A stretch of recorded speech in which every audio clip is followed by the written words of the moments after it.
planeado hacer un viaje a Zaragoza una semana, porque yo me fui antes de la Expo, estaba de una forma y ya me han dicho que está completamente diferente y me apetece ir a buscar encontrar esa nueva ciudad, por así decirlo, y reencontrarme con el pasado también.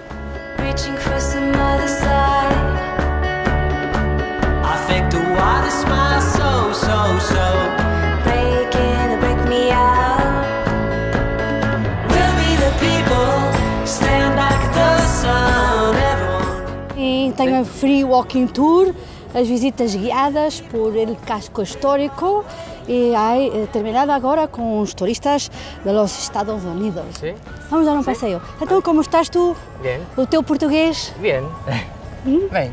Y yo entré aquí a saco, no sabía hablar portugués. Fue un poco, no es traumático, pero fue complicado porque sabías lo que querías hacer tú mejor, pero había limitaciones. Cuando yo he conocido a Cristian, él tenía 15 años.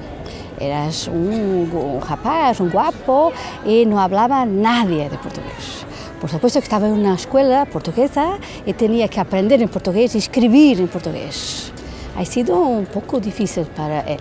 Más gracias a la profesora Alejandra, que me ayudó bastante en la confianza, porque claro que si una persona no sabe hablar correctamente, a nivel de confianza o de voluntad de aprender, ella fue muy importante.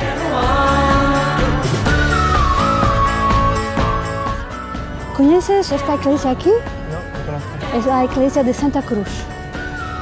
Es muy interesante, es la primera iglesia barroca de la ciudad, es totalmente dedicada a Cristo.